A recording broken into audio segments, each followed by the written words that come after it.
ભાજપના ધારાસભ્ય એમ કહેતા હોય કે ભાઈ ભ્રષ્ટાચાર થાય છે, અમે તો હાલો અમારું નો માનો કાઈ નહીં આપે. ગેરંટી પીરિયડમાં જે રોડમાં નુકસાની થઈ હોય એ કોન્ટ્રાક્ટર પાસે રિપેર કરવામાં આવે ગેરંટી પીરિયડ. ત્યાં સુધી સાંતેશ્વર ઓગણનગરને પાણીની વ્યવસ્થા ન થાય ત્યાં સુધી રોડ મેં જોયો. બસ આ બધા એટલા બધા રોડ ખોદાય એકારે, બધી જ્યાં જ્યાં કામગીરી થતી હોય તો જે વિભાગ હોય, આપણે દાખલા તરીકે આપણે ગમે એક રોડ નું તમે ઉદાહરણ લ્યો, સાંતેશ્વર રોડ છે તો એ ખોઈદો ક્યાંથી? શક્તિનગરથી. કામ ચાલુ કર્યું છેલ્લે જ્યાં ભાજપ કાર્યાલયમાં આપણે જોઈએ કે ત્યાં રોડે નહોતો ખોદેલો, એ છેલ્લે ખોઈદો 5 દિવસ હતા ને ગાયકા ખોદીને કાકડી મેટલ બધી પાથરી દીધું. આ ઓલા હજી એમનેમ છે, ત્યાં ગટર ઉભરાય છે, પાણીની લાઈનો તૂટેલી છે, હજી એમનેમ પડ્યું બધું. ખાલી ત્યાં માત્ર નાનું રિપેરિંગ નથી થતું, એટલે ત્યાં ખાલી માત્ર એટલું કરવાનું કે જે વિભાગ હોય, આ જે વિભાગ ગટરનો હોય એની પાસેથી ભલે પછી એને પૈસા કોન્ટ્રાક્ટર અંદરો અંદર પેનલ્ટી કે જે કરવું હોય અલગ કરીને કરે, પણ જે વિભાગનું હોય ગટર, દાખલા તરીકે ભૂગર્ભ ગટર 5 વર્ષનું મેન્ટેનન્સ પીરિયડ છે, તો હવે આ જે અત્યારે કોન્ટ્રાક્ટર દ્વારા રિપેરિંગ કરવામાં આવે લાઈન, તો એ જે લાઈન છે એ ક્વોલિટીમાં થઈ છે, એ સાઈડની થઈ છે, એ લેવલમાં થઈ છે કે નહીં? પાછળથી આપણે જોઈએ હમણાં કેટલા નવા રોડ થઈ એને બિહાડો ભાઈ એટો તદ્દન ખોટી વાત છે. તો એને દરખાસ્ત મુકતા જાવ ભાઈ તમે.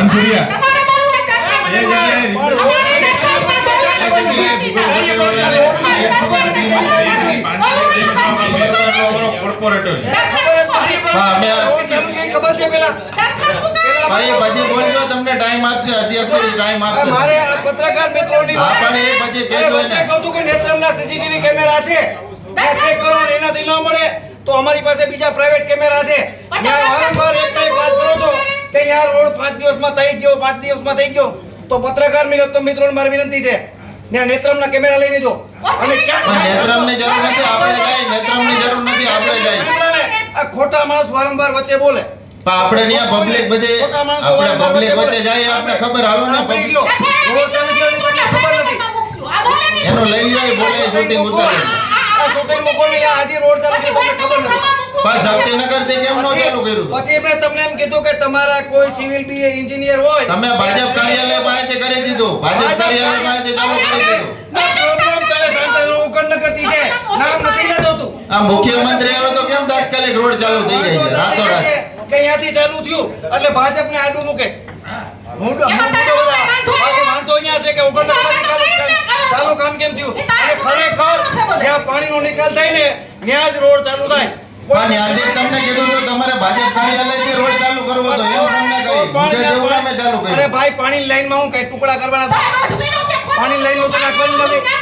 પાણીની લાઈન 200 ની લાઈન નાખી, 100 ની લાઈન નાખી, 250 ની લાઈન નાખી, 70 લાખના ખર્ચે નવી પાણીની પાઇપલાઈન એટલે નાખવી પડી. નવી નવાઈ નથી કરી. સુવિધા માટે પાણી અમારે ઉગણનગર એમાં નવી નવાઈ નથી કરી. 1 કરોડ રૂપિયાની પાણીની પાઇપલાઈન હતી જેમાં સારી જીતના કારણે એક વરામાં તૂટી ગઈ. ઉગણનગરને તરસે મારવું. એક વરામાં તૂટી જ્યાં નાખી. સુધી સાંતેશ્વર ઉગણનગરને પાણીની વ્યવસ્થા ન થાય ત્યાં સુધી રોડ મેં જોયો.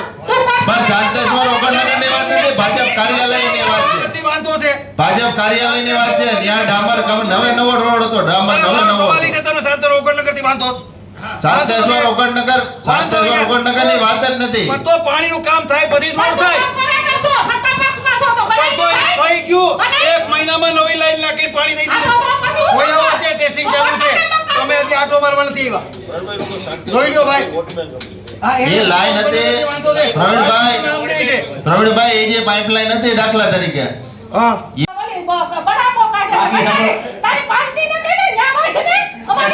નવી લાઈન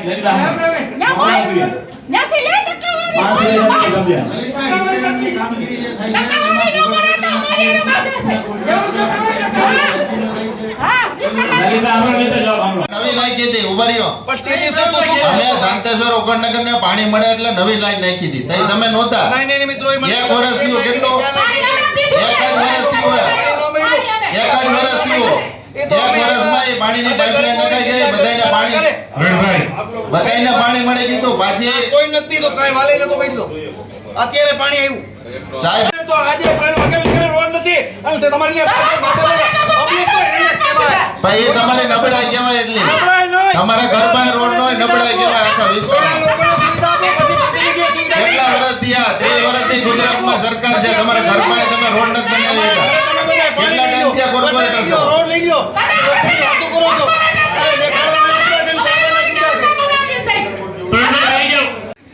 મુજબ જ કામગીરી કરવામાં આવે છે. અમારા કોન્ટ્રાક્ટર જે કામગીરી કરે રિપેરિંગની નુકસાની થયેલી એ લોકો બધા ચેક કરી લે છે, એ મુજબ કામગીરી થઈ ગઈ. પણ કાલે રામણીભાઈ છે કે નહીં, ચેનલનું લેવલ તો કાઢ્યું ને કે 6 ઇંચનો આપણે રોડ બનાવવાનો છે, તો એ જોવા ગયા હોય, ઓકે કર્યું હોય ને રિપોર્ટ આપ્યો હોય તો પછી આગળ એને રોડનું કામ ચાલુ કર્યું હોય ને. એમાં લેવલ મેળવવા માટે થોડું ઘણું વેરિએશન હોય છે, એ મુજબ કામ આ તો બંધ કરી દીધું બધે, 4-5 જગ્યાએ બંધ કરી દીધું. તાત્કાલિક ચાલુ કરી દેવાનું છે કામ. ભાઈ ખુદ ભાજપના ધારાસભ્ય એમ કહેતા હોય કે ભાઈ ભ્રષ્ટાચાર થાય છે, અમે તો હાલો અમારું નો માનત કાંઈ નહીં, પ્રવીણભાઈ અહીંયા કહે છે તો ત્યાં ભાજપ કાર્યાલય પાસે ઉગણનગર વાળો જ રોડ બને, તો ધારાસભ્ય અહીંયા આવીને એનું નાક કાપી જાય.